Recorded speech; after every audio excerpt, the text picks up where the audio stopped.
eu vou ser deserdada. Mãe? Não vai me ouvir então. 1, 2, 3 e... É gol!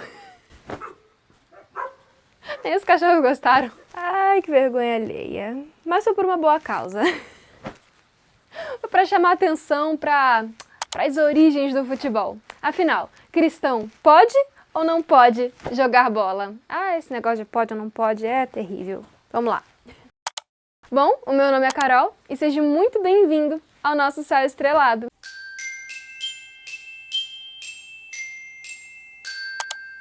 Para esse assunto tão delicado para a maioria dos brasileiros que são fanáticos literalmente por futebol, mesmo estando dentro da igreja, nós vamos precisar ver o que o Espírito de Profecia fala sobre o assunto. Vamos precisar ver quais são as origens e segredos do futebol. E é claro, pense bem, você tem até o final do vídeo para pensar. Você realmente consegue imaginar Jesus jogando futebol? Nós somos chamados para sermos imitadores de Cristo em todos os lugares. Então, se até o final do vídeo você sinceramente conseguir imaginar Jesus jogando, bom, vá em frente e continue gostando de futebol. Mas, se não, eu acho melhor você repensar os seus gostos se você deseja ser um imitador de Cristo aqui na Terra. Bom, vamos começar com essa citação. Uma que a princípio faz parecer que tudo bem em todo esse mundo paralelo que é o futebol. Que ela diz assim: não condeno o simples exercício de brincar com uma bola. E até aí todo mundo vai se agradar, dizendo, ah, tá tudo bem, eu só brinco mesmo de futebol, só brinco com a bola, então tá tudo bem. Mas aí a gente vai terminar de ler a frase. Mas isso mesmo, em sua simplicidade, pode ser levado ao excesso. Preocupam-me muito sempre os resultados quase inevitáveis que vêm na esteira dessa recreação. Eles levam a um gasto de meios que deviam ser aplicados em levar à luz da verdade as almas que estão perecendo sem Cristo. Divertimentos e gastos de meios para a satisfação própria, que levam passo a passo à glorificação do eu, bem como o treinamento nesses jogos para a obtenção de prazer, produzem amor e paixão pelas coisas que não favorecem o aperfeiçoamento do caráter cristão. Agora vamos entender o que seria um simples jogo de bola. Será mesmo que seria uma partida de futebol ou de qualquer outro jogo que, por ser pura competição, se torna como uma batalha entre duas tribos, ou melhor, dois times, onde o outro é seu inimigo e você deve vencê-lo ou destruí-lo? Olha, eu fui professora por anos e eu ainda trabalho em prol das crianças. Eu brincava de bola com as crianças pequenas. É um bom exercício para a coordenação motora, jogar a bola um para o outro, brincar de pegar, de acertar dentro de algum lugar. Tudo isso é bom para a coordenação motora da criança.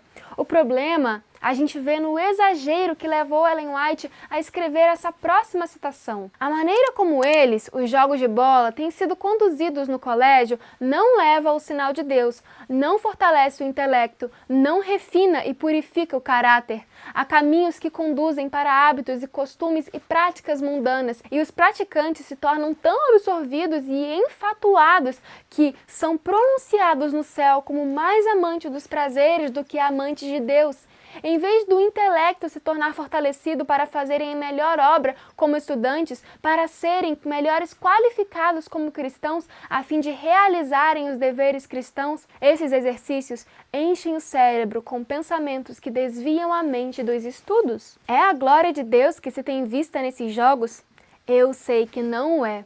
O caminho de Deus e seus propósitos são perdidos de vista. A maneira como seres inteligentes se aplicam, ainda em período de experiência, está se sobrepondo à revelada vontade de Deus e pondo em seu lugar as especulações e invenções do instrumento humano, com Satanás a seu lado a imbuir-lhes o espírito. O Senhor, Deus do céu, protesta contra a ardente paixão cultivada pela supremacia nos jogos, assim tão empolgantes. E para a gente terminar logo com as citações que eu separei para esse vídeo, temos essa que para qualquer um que preze ou então que desobedecer os 10 mandamentos, deveria se atentar. Foram-me dadas, então, instruções quanto ao caráter dessas diversões. Elas me foram mostradas como uma espécie de idolatria, como o ídolo das nações. Idolatria. a quebra do segundo mandamento? Será mesmo que esse país é tão cego a ponto de ver que o futebol é a religião mais predominante do Brasil? O futebol é o esporte coletivo mais popular do planeta. Segundo dados da FIFA, cerca de 270 milhões de pessoas atuam em atividades diretamente relacionadas a esse esporte. Isso sem falar das que atuam indiretamente. Será que temos tantos missionários assim pelo mundo? Eu acho que não. Atualmente, grandes competições de futebol são organizadas todos os anos por diferentes entidades futebolísticas, nacionais, continentais ou até mesmo internacionais. Esse esporte popularizado entre as massas de trabalhadores pobres é um segmento bilionário que movimenta muito dinheiro e move interesses políticos mundo afora. Temos aí mais um ponto. Quem disse isso é quem gosta de futebol. Eles falaram sem problemas de que os ídolos do futebol têm dinheiro à custa das classes de trabalhadores pobres. Isso é como as antigas religiões pagãs, onde o ídolo de ouro, pedra ou pau não cuidava de seus súditos, mas ao contrário, dependiam de que aqueles que trabalhavam de sol a sol para produzir algum alimento levassem em sacrifício para que eles, deuses tão impotentes, pudessem ter o que comer.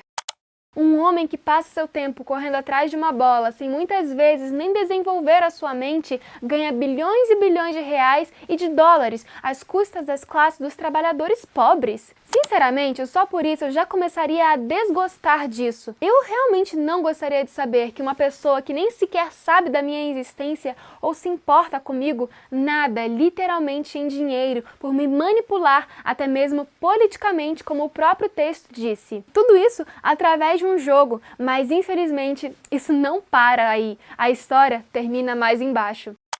Então vamos voltar à fala de quem gosta realmente de futebol. Como vimos, o futebol moderno surgiu apenas no século XIX, mas sabe-se que milhares de anos atrás já eram praticados pela humanidade esportes com características semelhantes.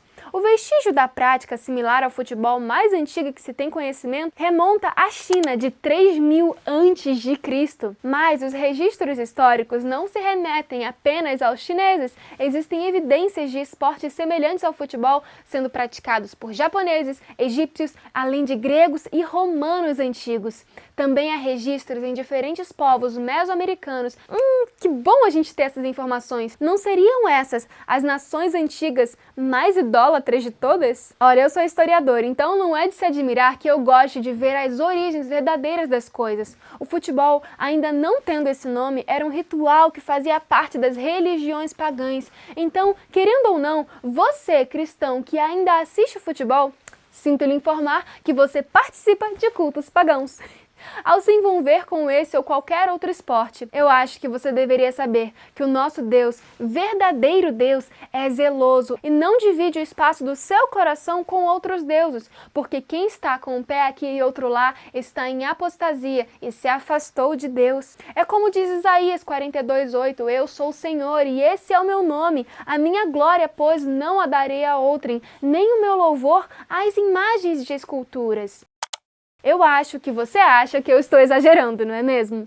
Mas é porque eu ainda não terminei o vídeo. A prática do esporte com bolas e locais para acertar essa bola faz parte do sistema de adoração ao sol. Marcar um gol com uma bola que representa o sol é o símbolo de um triunfo da vitória do bem sobre o mal. E não sou eu quem disse isso. Foi a Unesco que disse isso. Bom, acontece que na maçonaria tudo é invertido. O bem é o mal e o mal é chamado de bem. Mas a Bíblia já dizia, ai daqueles que chamam o bem de mal e as trevas de luz. O futebol é sim uma religião onde Jesus é mau e o inimigo das almas é chamado de bom. Ai desses! Eu espero de verdade que vocês não estejam no meio desses quando Jesus voltar. Eu espero que Ele não diga a vocês que não o conhecem por uma coisa tão simples, tão besta quanto o futebol. Bom, você ainda acha que eu estou exagerando, não é? Mesmo depois de saber que a Unesco é quem disse que o futebol é um culto ao sol, não é? Bom, comece a analisar os maiores times de futebol do mundo, têm símbolos maçons em seus brasões. Não acredita? Eu vou deixar um corte de um vídeo no meu canal paralelo, onde o professor Walter Veit mostra com detalhes essa questão. E eu não vou colocar esse corte aqui para não dar problema com direitos autorais. E aí, você pode pensar, ai Carol, mas você acredita em teorias da conspiração e... Não. Eu acredito na conspiração mesmo, sem a teoria. Tudo isso não é nada mais, nada menos do que a política do pão e circo que já existia lá na Roma Antiga, onde o governo usa esses artifícios para controlar o povo. E lembre-se de que foi o próprio amante de futebol que disse que o futebol envolve sim questões políticas. Então, eles davam lá na Roma Antiga o pão, que seria basicamente a nossa cesta básica, e a diversão para distrair o povo. Na época, eram os coliseus romanos, com os escravos matando uns aos outros para o vencedor ser livre, ou com cristãos sendo mortos por leões. Olha que legal, tudo isso à luz do dia. E por falar em coliseu, você já viu o quão parecido é um estádio de futebol com os coliseus romanos?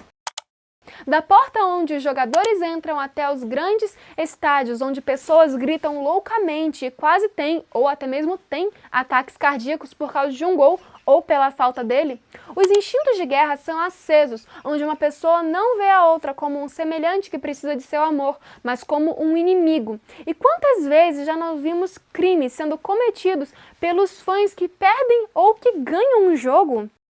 Bom, nós poderíamos continuar fazendo comparações com as religiões pagãs e com o futebol, como por exemplo, os devotos das religiões extremistas sempre pintam seus rostos e corpos, e quem ama futebol também. Os pagãos têm suas roupas específicas de culto, e quem ama futebol também. Eles têm cultos barulhentos e com sacrifícios, e quem ama futebol também, seja por sacrifício por conta de cometer crimes mesmo, ou sacrifício de tempo com Deus e com a família e com atividades produtivas. O nosso problema é que às vezes nós não acreditamos que Deus disse o que Ele disse, e aí precisamos ouvir da boca do próprio inimigo, nesse caso a Unesco sendo seu porta-voz, afirmando que o futebol é sim uma idolatria, é uma religião, é um culto. Olha, as citações de Ellen White que eu li, organizadas nessa ordem, foi extraída do livro 101 Perguntas sobre Ellen White e seus escritos. Tem link aí na descrição. Escolha hoje a quem você vai servir, mas eu digo uma coisa, eu e a minha casa serviremos ao Senhor. Deixa sua curtida e compartilha esse vídeo, até porque o vídeo chegou no final. E você, conseguiu imaginar Jesus jogando futebol?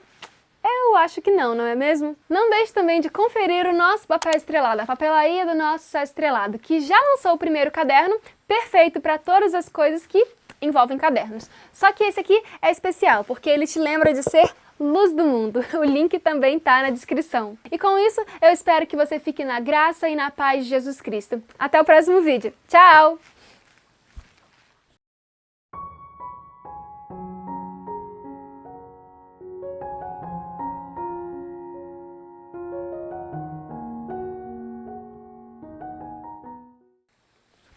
Já sabe, né? Não esquece de ir lá não, nossopapestrelado.com.br. Tchau!